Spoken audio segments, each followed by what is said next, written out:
Écoutez, je vous remercie pour cet entretien que vous avez sollicité et que j'ai avec plaisir accepté, puisque vous êtes un organe de presse, me semble-t-il, assez sérieux, professionnel, impartial.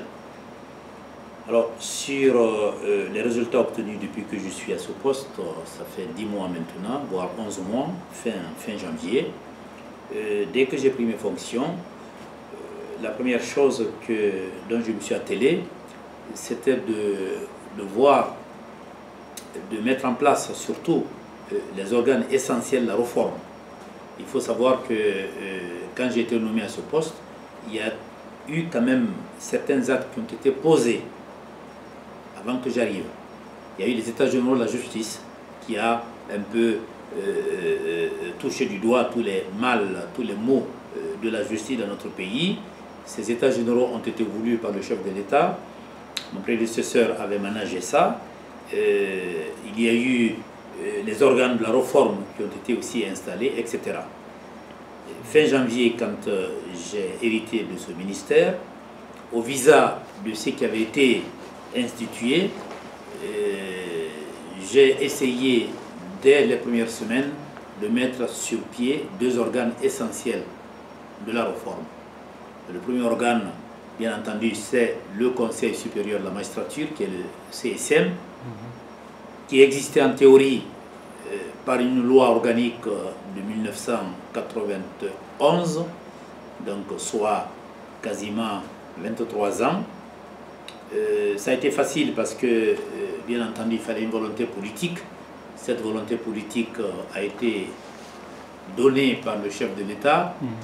Il m'appartenait simplement de le mettre sur pied, de le mettre en chantier. Je n'ai pas beaucoup de mérite, vous savez. À partir du moment où on ne peut pas faire de réforme de la justice, on ne peut pas parler d'indépendance de la justice s'il n'y a pas un organe impartial, indépendant, à la fois qui gère la carrière des magistrats, qui participe in concreto à la nomination et à l'affectation des magistrats, et ensuite qui est un organe en même temps disciplinaire, qui sanctionne les magistrats qui vont violer leurs propres lois, l'éthique entre autres. Vous voyez? Donc ça a été fait 1 mois après ma prise de fonction, c'est-à-dire début mars. Ensuite, la deuxième réforme majeure, c'est le statut des magistrats. Là aussi, c'était prévu par une loi organique de 1991. Et le décret a été signé par le chef de l'État fin mai, début juin 2014. Là, ça a mis un peu plus de temps avant d'accoucher, pour la simple raison que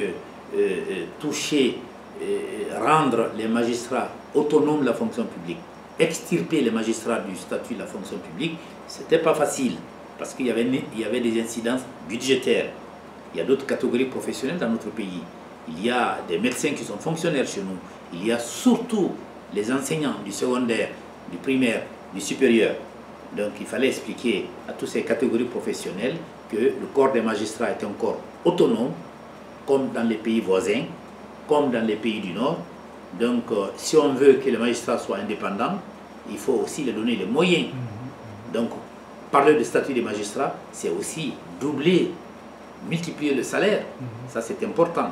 On ne peut pas demander à un magistrat d'être indépendant, d'être intègre, s'il est payé moins qu'un chef comptable, pour caricaturer un peu, voyez-vous.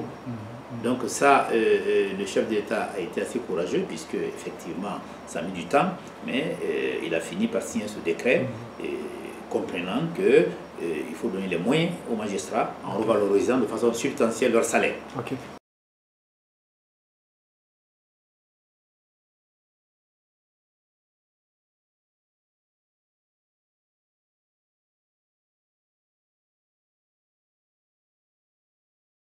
Alors, si vous voulez, il y a eu d'autres organes pour terminer là-dessus. Il y a le Conseil consultatif des droits de l'homme, dont le décret a été signé. Il y a aussi les organes comme la Cour constitutionnelle, la Cour des comptes, tout ça avant la fin de l'année vont rentrer en jeu. Bon, voilà. Alors, sous les événements malheureux, moi quand je suis arrivé fin janvier dans notre pays, prendre mes fonctions, il y avait les événements de Zérékoré, comme vous le savez. Il y avait également les événements de Zokota, vous avez tout à fait raison. Mais ces événements ont reçu une réponse judiciaire puisque il y a eu une instruction qui a été menée. Et quand je suis arrivé, il y avait deux juges d'instruction sur les événements de Zérekoré, il y avait un seul juge d'instruction sur les événements de Zokota. Dans les deux cas, les procédures sont terminées, c'est-à-dire que l'instruction est achevée. Et ces deux dossiers sont devant la chambre d'accusation de la cour d'appel de Kankan. Donc ça veut dire que dans les semaines et les mois à venir, ces dossiers feront l'objet d'un audiencement devant une cour d'assises. Ensuite, sur la première partie de votre question, sur les événements de Womé, là c'est plus récent, puisque comme vous savez, ces événements datent du 16 septembre 2014, dans le cadre du plan d'urgence sanitaire, où des fonctionnaires d'État ont été, il faut le dire, sauvagement assassinés. Autrement dit, c'est d'autres Guinéens qui ont assassiné des Guinéens. Voilà, il faut surtout pas stigmatiser nos compatriotes de la forêt. Les gens le font très facilement. Pour moi, c'est les Guinéens qui ont assassiné les Guinéens. Donc, la loi doit être appliquée sur les auteurs de ces crimes inacceptables, abominables. Alors, sur l'état de la procédure, très rapidement, les forces de gendarmerie et de police se sont mis au travail. Les principaux auteurs ont été quand même interpellés. Ils sont actuellement en détention. Actuellement, 81 personnes ont été et sont inculpées dans ce dossier, dont 39 mandats de dépôt.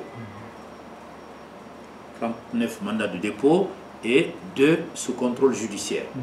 Parallèlement, vous avez 40 mandats d'arrêt qui sont en voie d'être exécutés. Donc 40 personnes qui sont recherchées, qui sont présumées être coupables. Donc vous voyez que le travail de la justice n'est pas terminé. Mais je puis vous assurer que l'instruction qui a été confiée à 2 juges d'instruction travaille. Ils étaient là à Conakry il y a quelques jours. Ils sont assez avancés. Et là aussi, sur ce dossier-là, nous espérons aboutir à un jugement assez rapidement. Soit à la fin d'année, soit en début d'année. Ouais, donc je donne même les étapes là-dessus. Parce que c'est important que la justice passe. Il faut que dans notre pays, on arrive à couper le cordon de l'impunité.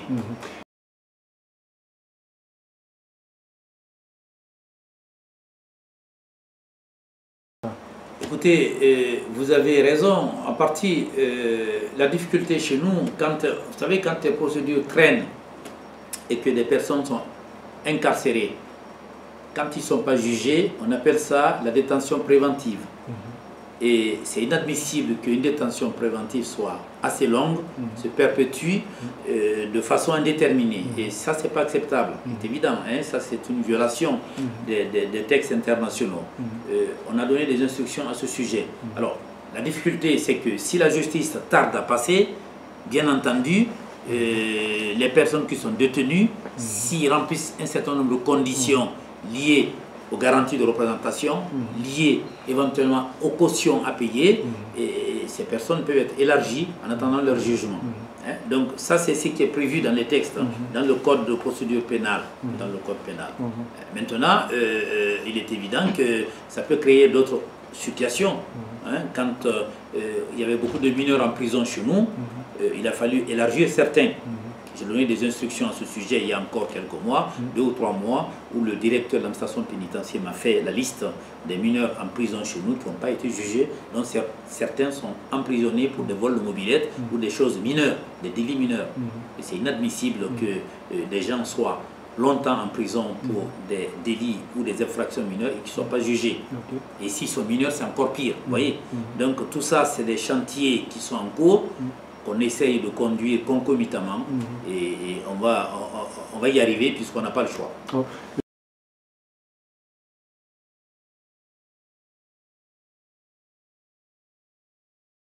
Écoutez, tout à fait, vous avez raison. Il y a un certain nombre de militaires qui sont détenus actuellement.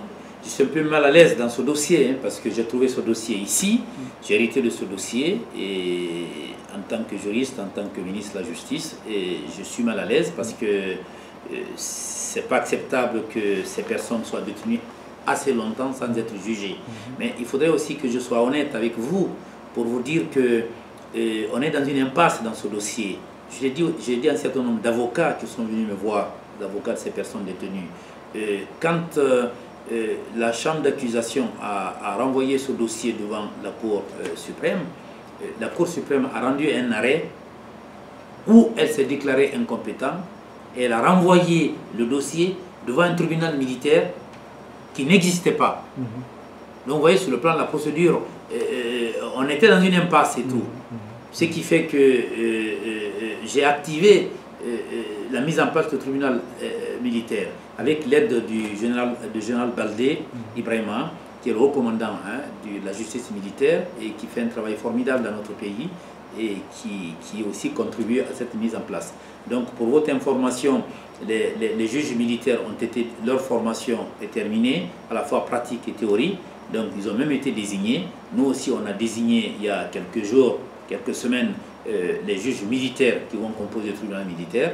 Donc il n'y a aucune raison que le tribunal ne statue pas assez rapidement pour juger du sort de ces militaires. Okay. Voilà tout ce que je peux vous dire là-dessus. Okay.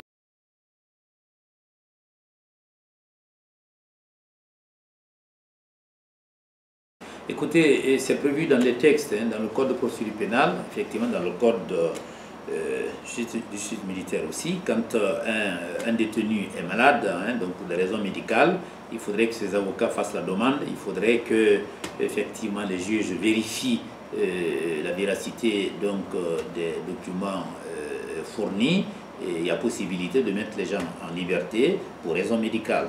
Ça c'est tout à fait envisageable. Les avocats peuvent également demander une mise en liberté provisoire de leurs clients avant leur jugement. Vous savez, le code pénal, le code procédure pénale prévoit tout ça.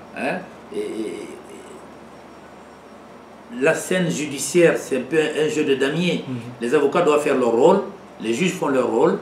Alors, moi, je ne suis pas sur le champ, je suis là pour appliquer si les textes sont respectés.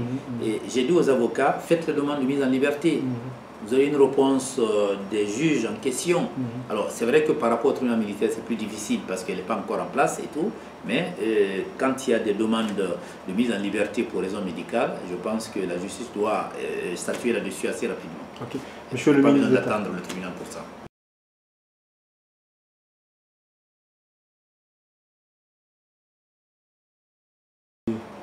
Écoutez, sur le dossier du 28 septembre, je suis heureux de vous dire que le dossier avance, il est même à grands pas.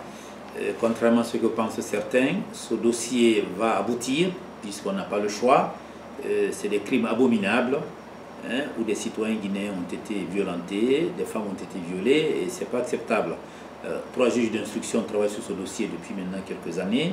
Et il y a eu des blocages à un moment donné, mais depuis plusieurs mois, ce dossier avance puisque plusieurs personnes ont été entendues, quasiment toutes les victimes, plus de 400 victimes, comme vous le savez.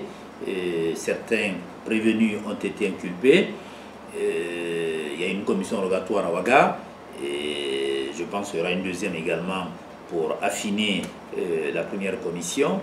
Et donc on s'achemine vers un jugement courant 2015. Voilà.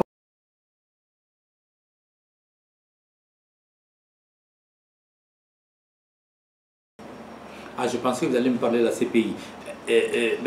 Ça, c'est des demandes que font les citoyens à juste titre. C'est leur droit de faire ces demandes. Mais vous savez, on est dans un État aussi, un État organisé, où il y a l'exécutif, il y a le Parlement, il y a les corps intermédiaires.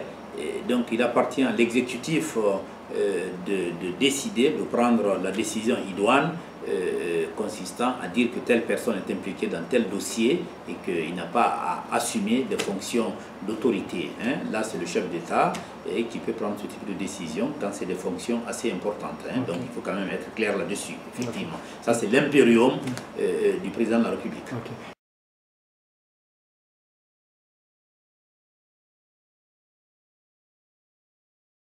Écoutez, M. Dadis, qui est un ancien président de la République, effectivement, est impliqué dans ce dossier. Il a été entendu. Et d'ailleurs, il faut que je le dise, M. Dadis a dit clairement qu'il est prêt à répondre devant la justice et tout. Donc, il ne m'appartient pas, moi, de me prononcer là-dessus. Encore une fois, il y a les 3 juges d'instruction qui ont reçu l'audition de M. Dadis.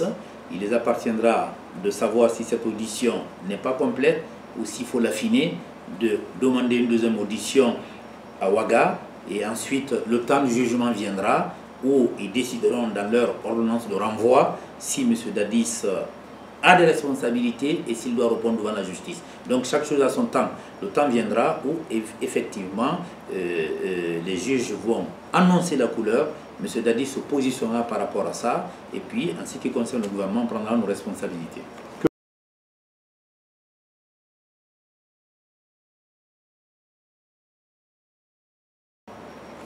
Écoutez, c'est également le droit de M. Konaté d'aller à la CPI, de dire qu'il y a une liste de personnes impliquées dans ces événements.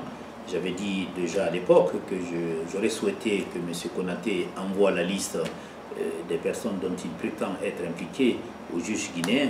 Vous savez, depuis qu'on a mis cet organe en place, je m'attache à ce que la justice guinéenne soit indépendante, notamment les magistrats instructeurs. Vous savez, on ne donne plus d'instructions aux juges d'instruction. Et ni le ministre, ni aucune autorité. Donc il faut faire confiance aux magistrats instructeurs.